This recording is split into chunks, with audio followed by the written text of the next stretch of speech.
आदिवासी समाज कोई कांग्रेस की जागीर नहीं, जब चाहे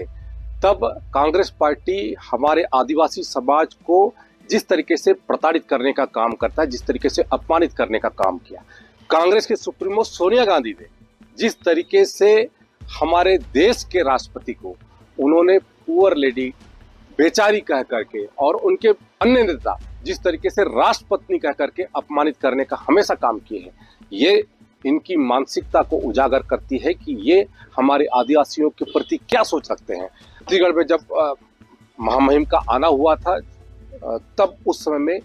कांग्रेस के शीर्ष नेताओं ने यहाँ पर उनका विरोध किया था और उनको मतदान करने से रोका था, क्योंकि आदिवासी राष्ट्रपति बनेगी। मैं कांग्रेस के पीसीसी के अध्यक्ष दीपक बैज और पूर्व मुख्यमंत्री भूपेश बघेल से चाहूंगा कि हमारे पूरे छत्तीसगढ़ के साथ, पूरे देश के साथ में वो माफी मांगे इस अमर्यादित टिप्पणी के लिए।